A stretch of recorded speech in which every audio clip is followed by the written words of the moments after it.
8월 28일 금요일입니다. 오늘 본문은 이사야서 37장 1절에서 20절입니다. 매일 성경 묵상 나눔을 시작하겠습니다. 오늘의 본문입니다. 히스기야 왕이 듣고 자기의 옷을 찢고 굵은 배 옷을 입고 여호와의 전으로 갔고 왕국 맡은 자 엘리야김과 서기관 셈나와 제사장 중 어른들도 굵은 배 옷을 입으니라. 왕이 그들을 아모스의 아들 선지자 이사야에게로 보내매 그들이 이사야에게 이르되 히스기야의 말씀에 오늘은 환난과 책벌과 능욕의 날이라. 아이를 낳으리 하나 해산할 힘이 없음 같도다. 당신의 하나님 여호와께서 랍사게의 말을 들으셨을 것이라. 그가 그의 상전 아수르 왕의 보냄을 받고 살아계시는 하나님을 회방하였은즉 당신의 하나님 여호와께서 혹시 그 말로 말미암아 견책하실까 하노라. 그런즉 바라건대 당신은 이 남아있는 자를 위해 기도하라 하시더이다 하니라. 그리하여 히스기야 왕의 신하들이 이사야에게 나아가매 이사야가 그들에게 이르되 너희는 너희 주에게 이렇게 말하라. 여호와께서 이같이 말씀하시되 너희가 들은 바 아수르 왕의 종들이 나를 능욕한 말로 말미암아 두려워하지 말라. 보라 내가 영을 그의 속에 두리니 그가 소문을 듣고 그의 고국으로 돌아갈 것이며 또 내가 그를 그의 고국에서 칼에 죽게 하리라 하셨느니라 하리라. 아수르 왕이 라기스를 떠났다 함을 듣고 랍사게가 돌아가다가 그 왕을 만나니 림나를 치고 있더라. 그때에 아수르 왕이 구스 왕 히르하가다의 일에 관하여 들은즉 사람들이 이르기를 그가 나와서 왕과 싸우려 한다 하는지라. 이 말을 듣고 사자들을 히스기야에게 보내매 이르되 너희는 유다의 히스기 왕에게 이같이 말하여 이르기를 너는 내가 신뢰하는 하나님이 예루살렘을 아수르 왕의 손에 넘기지 아니하리라 하는 말에 속지 말라. 아수르 왕들이 모든 나라에 어떤 일을 행하였으며 그것을 어떻게 멸절하였는지 내가 들었으니 내가 구원을 받겠느냐. 나의 조상들이 멸하신 열방 곳산과 하란과 레셉과 및 들라살에 있는 에덴 자손들을 그 나라의 신들이 건졌더냐. 하맛 왕과 아르밧 왕과 스발와임 성의 왕과 헤나 왕과 이하 왕이 어디 있느냐 하라 하였더라. 히스기야가 그 사자들의 손에서 글을 받아보고 여호와의 전에 올라가서 그 글을 여호와 앞에 펴놓고 여호와께 기도하여 이르기를 그룹 사이에 계신 이스라엘 하나님 만군의 여호와여 주는 천하 만국의 유일하신 하나님이시라. 주께서 천지를 만드셨나이다. 여호와여 귀를 기울여 들으시옵소서. 여호와여 눈을 뜨고 보시옵소서. 사내림이 사람을 보내어 살아계시는 하나님을 회방하는 모든 말을 들으시옵소서. 여호와의 아수르 왕들이 과연 열국과 그들의 땅을 황폐하게 하였고 그들의 신들은 불에 던졌사오나 그들은 신이 아니라 사람의 손으로 만든 것일 뿐이요 나무와 돌이라. 그러므로 멸망을 당하였나이다. 우리 하나님 여호와여 이제 우리를 그의 손에서 구원하사 천하 만국이 주만이 여호와인 줄 알게 하소서 하니라. 어제 이어서 연결되어지는 오늘의 본문은 세 개의 단락으로 나누어져 있습니다. 첫 번째 단락은 히스기야 왕이 랍사게가 했던 말을 전해 듣고 보이는 반응을 이야기하고 있습니다. 첫 번째가 자기 옷을 찢었다는 것이고요. 두 번째가 굵은 옷배를 입었다는 것이고 세 번째가 여호와의 전으로 갔다는 겁니다. 그리고 네 번째가 이제 자기가 신뢰하는 사람들을 모아서 이사야에게 보내서 이제 중보기도를 부탁하는 거죠. 당신은 이 남아있는 자를 위하여 기도하라. 이렇게 중보기도를 부탁하는 네 가지 행동을 하고 있습니다. 자기 옷을 찢는다는 것은 분노라든지 또 어떤 수치라든지 모멸감이라든지 자기 안에 있는 슬픔이라든지 어떤 감정적인 표현을 하는 거고요. 굵은 배, 결국 3배의 옷을 입는 것은 참회와 어떤 그 고난에 대한 이야기를 하고 있는 것이고 하나님의 전으로 올라갔다는 이야기는 기도하는 장소니까 하나님의 전이 기도하러 갔다는 뜻입니다. 그래서 그리고 이제 이사야에게 중보기도를 부탁하는 행동을 보이고 있습니다.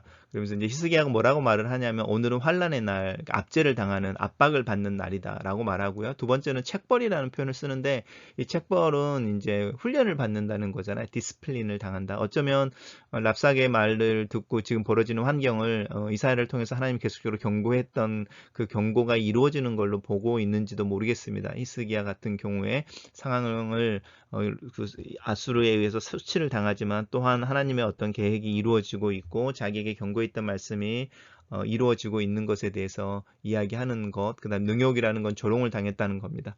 이 이야기를 하면서 이 아이를 낳으려고 하나 해산할 힘이 없어서 태아나 산모가 다 위험한 상태를 이야기하면서 유다의 어떤 긴박한 어떤 그 풍전등화의 모습에 대해서 설명을 하고 있습니다. 그러면서 이제 기도 제목을 부탁하는 거죠. 살아계신 하나님의 말씀, 하나님을 회방하였은즉 하나님께서 그를 견책하시기를 원한다라는 겁니다. 이 혹시라는 말은 if나 이제 믿음이 없는 말은 아니고요. 하나님께서 그렇게 해주셨으면 좋겠습니다. 우리 뭐 영어로 표현을 하면은 뭐 이렇게 must라는 말 대신에 may 이런 표현을 쓰는 것처럼 약간 겸손하게 표현하는 표현이고요. 이런 혹시 who knows 그러니까 누가 알겠느냐 혹시 알겠느냐 이런 표현들이 믿음의 표현으로 나오긴 하는데요. 그 뉘앙스들은 하나님에 대한 신뢰의 부족이라기보다는 하나님께서 그렇게 해주시면 좋겠습니다라는 표현을 담고 있습니다.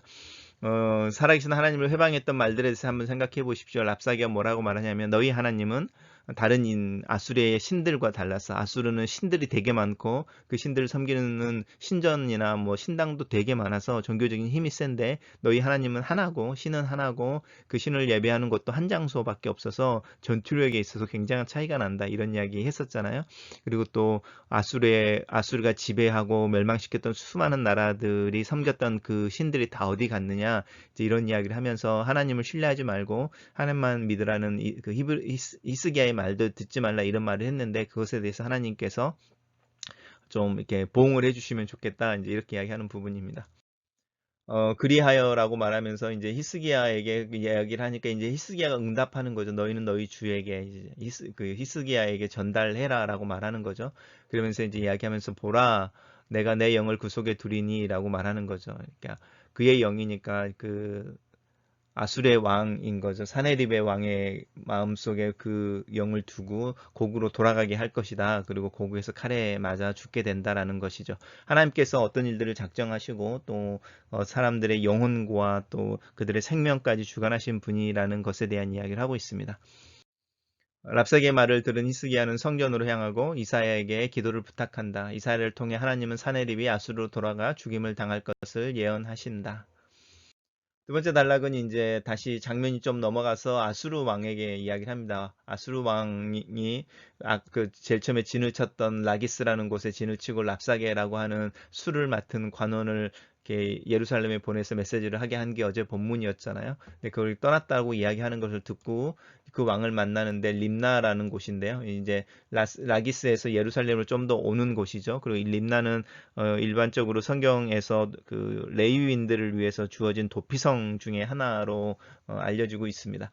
그때에라고 말하는데 이제 그때에 무슨 일이 있냐면 이디오피아 제국의 왕이 이 아수르와 대적하기 위해서 이제 싸우기 위해 나온다라는 거죠. 우리가 본문 내왔던 내용 중에 이 구스 이디오피아에 대한 이야기가 나왔었죠. 그들은 옛날부터 장성하고 또 굉장히 미남이었고 싸우는 용사들이었다 이런 이야기 하면서 유대가 애굽과 또 이 이디오피아라고 말하는 구스와 동맹을 맺어서 반아수르 전선을 형성하려고 했던 그런 의도들이 나오고 그것에 대해서 신뢰하지 말라는 하나님의 메시지가 나온 적이 있는데 그게 이제 일을 하는 듯한 모습을 좀 보이죠. 그 약속대로 구스 왕이 이제 치루 전쟁을 하러 나온다는 소식을 듣고 이 사네립이 약간 마음이 급해진 것 같습니다. 왜냐하면 동시에 적을 상대할 수 없으니까 이 구스 왕이 자신들과 싸우기 위해서 이렇게 나오기 전에 유다를 정복하는 문제를 이제 해결하려고 좀 서두르는 것 같은데 편지를 보내는 거죠. 편지를 보내서 뭐라고 말하는지 한번 들어보십시오.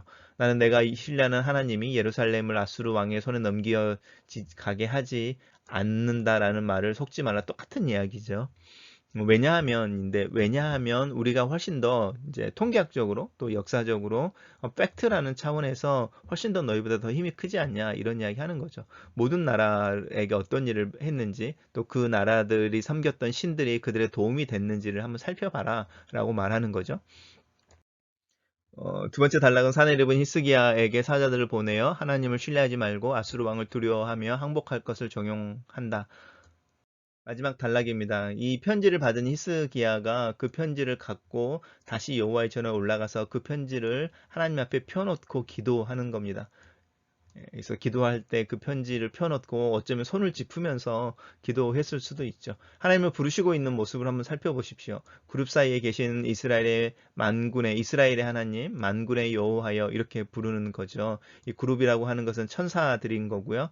보통은 날개를 6이 있어서 2개로는 얼굴을 가리고 2개로는 자기들의 몸을 가리고 발을 가리고 2개로는 날고 있는 천사로 묘사되어지기도 하고 4개의 날개를 가지고 있어서 자신들을 가리고 있는, 그러면서 하나님을 찬양하는 어떤 하나님 주변에 있는 천사들을 그룹이라고 말하죠.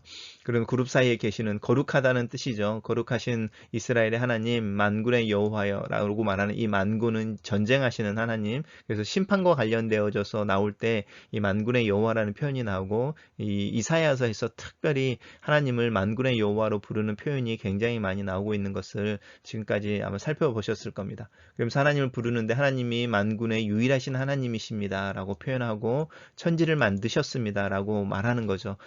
우리가 그 전에서 이야기했던 이사야를 통해서 하나님 말씀하신 거죠. 내가 사내립의 마음에 내 영을 부어놓고 그로 하여금 고국에 돌아가게 하고 거기서 죽게 할 거다, 이렇게 이야기하면서 사내립의 영과 또 그 생명과 육체를 주관하시는 하나님에 대한 이야기를 들었잖아요. 그것의 연장선상이라고 할 수 있죠. 그래서 하나님이 천지를 만드셨고 주관하고 계시는 유일하신 하나님이시고 거룩하신 하나님이십니다, 이렇게 이야기하는 거죠. 그러면서 하나님에게 귀를 기울이십시오. 눈을 떠서 보십시오. 우리 상황에 대해서 보십시오라는 거죠. 하나님이 회방을 당하는 모든 말이라고 이야기하죠. 사실은 이스라엘을 유다를 업신여기는 이런 말들 말고요.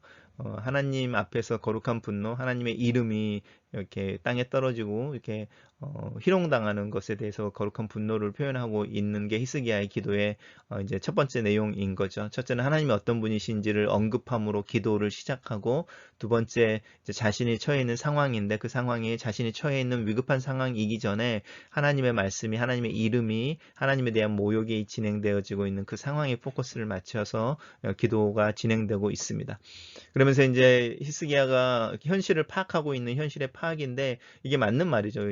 이 아수르의 왕들이 열국과 그들의 땅들을 황폐하고 그들 열국이 섬겼던 신들을 다 불에 던졌다라고 말하는 게 현실인 거고요. 이렇게 상황을 판단하고 있는 거죠. 그리고 분석을 하는데, 왜냐하면 그 신들은 우상이어서 그렇다라는 거죠. 되시죠? 그렇게 해석을 한 다음에, 그렇지만 하나님은 참 하나님이지 않으십니까? 살아계신 하나님이시고 약속을 지키시는 하나님이신데 이제 그것을 보여주십시오. 우리를 구원해 주십시오라고 말하면서 이제 이 우상이라는 부분으로 거슬러 올라가고, 구원하지 못했다는 것과 거슬러 올라가서 대조하면서 하나님은 참 하나님이시니 우리를 구원해 주십시오라고 기도하고 있는 내용입니다. 히스기야가 성전에 올라가 사네립에게 받은 글을 하나님 앞에 펴놓고 하나님의 구원과 능력을 드러내시기를 탄원한다. 묵상 포인트로 넘어가겠습니다. 첫 번째 묵상 포인트입니다. 스스로의 힘을 자랑하는 이들이 있다. 꼭 권력과 부가 있는 이들만이 아니다. 나를 포함해서 모든 사람들은 다 믿는 구석이 있다. 스스로를 타인 앞에 세우고 얼굴을 세울 수 있는 나름의 이유와 힘을 가지고 있다. 이것을 믿는 구석이라고 말하는데, 이 믿는 구석이 무너지면 사람들은 그것을 빼앗아간 이들이나 이 세상에 반항하고 복수하기 위해 스스로 생명이나 삶을 포기하기도 한다. 나는 정말로 믿는 것이 무엇일까? 다른 사람들로부터 비난이나 수치를 당해도 담담하게 그것을 흘러보낼 수 있는 근원의 힘은 무엇일까? 그것은 하나님으로부터 나오는 하나님에 대한 믿음일까? 그 믿음이 정말일까? 아니면 나도 모르는 다른 것을 의지하고 더 신뢰하고 있는 것일까? 해산의 때가 되었는데 해산할 힘이 없으면 산모와 태아가 모두 위험해진다. 믿음을 사용해야 할 때 믿음을 사용하지 않으면 믿음이 소멸되어져 버리는 것 같다. 믿음을 사용한다는 표현이 좀 이상하지만 하나님을 붙잡아야 할 때 그 기회를 놓치게 되면 하나님을 더 이상 붙잡지 못하게 되는 상황이 있다. 내 믿음이 아니라면 누구에겐가라도 기도를 부탁하고 영적인 도움을 요청해야 한다. 히스기야는 이사야를 그런 영적인 언덕으로 가지고 있었던 것 같다. 나에게도 이사야와 같은 존재가 있는지, 내 연약한 믿음으로 인해 도움을 요청할 만한 그런 중보기도의 대상자가 있는지. 하나님의 주권 안에 내 삶이 있다. 사내립의 인생이 하나님의 손 안에 있는 것처럼 하나님은 내 몸, 내 영혼 모두를 소유하신다. 이것이 나를 두렵게 하고 떨리게 한다. 두 번째 묵상 포인트입니다. 사네립의 히스기야에게 보낸 편지는 사실이다. 경험과 근거, 역사에 근거하여 사네립의 주장은 사실이고 히스기야도 그것을 인정하고 있는 것 같다. 지금까지 아수르의 공격과 그 왕의 권위에서 벗어난 나라나 민족은 없었다. 히스기야가 스스로 인정할 만큼 작고 약한 유대는 사네립의 관점에서 조금만 입김을 불어넣어도 넘어져 버리는 허수아비 같은 존재이며 그런 그들은 그들이 믿는 신은 아무런 능력도 없는 작은 신에 불과할 뿐이다. 하지만 믿음은 하나님을 신뢰하는 것이다. 상황이 하나님을 가리고 어려운 상황이 하나님의 능력을 이기는 것처럼 보일 때에 나는 여전히 하나님을 신뢰할 수 있는가? 지금까지 살아오면서 나름대로 어려운 일들이 있었다. 그런 일들을 경험할 때마다 동일한 갈등을 경험하곤 한다. 상황을 내 힘과 내가 가지고 있는 정보와 인맥과 수단을 통해 해결할 것인가? 아니면 하나님 앞에서 잠잠히 있을 것인가? 아니면 이 둘 다를 사용해야 하는가? 여전히 씨름하는 문제이다. 더구나 내가 살고 있는 사회는 여러 가지 도구와 시스템으로 기본적인 문제 해결을 가능하게 하고 또 약속을 하고 있다. 예를 들어서 몸이 아프면 약을 먹거나 병원에 먼저 가는 것을 생각하는 것이 당연한 시대이다. 신앙과 상황은 어떻게 균형을 잡아야 하는 것일까? 무엇이 먼저일까? 오랫동안 고민해 오고 실제 상황에서 내 몸이 먼저 움직이는 것이 현실이다. 랍사게의 말을 전해들은 히스기야는 이사야에게 사람을 보내어 중보기도를 부탁하고 직접 사네립의 편지를 받은 후에는 그 편지를 들고 성전에 올라가 그 편지를 펼쳐놓고 하나님께 신원을 하고 있다. 절박한 상황에서 하나님께 기도할 수 있기 위해서는 평상시에 하나님과 관계 유지가 중요하다. 필요할 때만 가서 기도하는 것이 아니다. 히스기야의 종교개혁과 북이스라엘 간 다른 왕국에 대한 시도가 있었기 때문에 히스기야는 기도할 수 있었다. 그동안의 수고한 노력, 하나님 앞에서 보였던 믿음과 행동, 그럼에도 불구하고 경험하는 고난이 히스기야의 기도의 기반이 된다. 공로를 이야기하는 것이 아니지만 일상의 생활 속에서 하나님과의 관계가 결정적인 순간에 드러난다는 점이 중요한 것 같다. 내 일상에는 꾸준하게 하나님과의 관계를 유지하고 하나님의 앞에서 말씀을 따라 살기 위한 몸부림과 믿음으로 살아내는 일상의 삶에 대한 노력이 있고 그 일상의 삶 속에서 기쁨과 웃음을 경험하고 있는가? 내 믿음의 소스는 이런 평범한 것이지만 반복되어지는 시간 속에서 하나님과 얼마나 함께 걷고 있는지 점검해 본다. 매일 아침마다 올리는 이 묵상이 내가 하나님과 교제하는 첫 번째 문이 되기를 기도한다. 코로나의 상황이 마치 사내립의 편지처럼 여겨집니다. 전염병에 대한 소식을 들을 때 나도 모르게 긴장하고 걱정하게 됩니다. 지금의 상황이 장기화될 거라는 소식에 마음에 낙심이 일어납니다. 아이들의 9월 개학이 일상으로의 복귀가 아니라 또 다른 위험을 자초하는 실험이 될까 두렵습니다. 하나님 지금의 상황과 그 상황에 갇혀있는 나와 교회를 긍휼히 여겨 주소서. 인간의 탐욕과 하나님의 정의와 공의에 대한 외면과 기술과 과학에 대한 지나친 신뢰가 가져온 이 재앙 속에 있는 우리를 긍휼히 여기소서. 믿음이라는 이름으로 내 안에 정직하지 못한 마음과 사실은 일상에서 하나님과 동행하는 것이 훈련되어 있지 않고 하나님의 임재를 경험하는 것에 어려움을 경험하면서도 다른 이들 앞에서 신실한 신앙의 말을 하고 있는 나를 긍휼히 여기소서. 마음을 겸비하고 내 마음과 또 내 믿음의 연약함과 부족을 고백합니다. 내 감정의 격동과 내 안에 나를 방어하려고 하는 여러 가지 동기들을 내려놓습니다. 하나님 지금의 상황을 내려다 보십시오. 내 마음을 보시옵소서. 하나님의 용서와 회복이 필요한 때입니다. 은혜가 필요합니다. 아멘.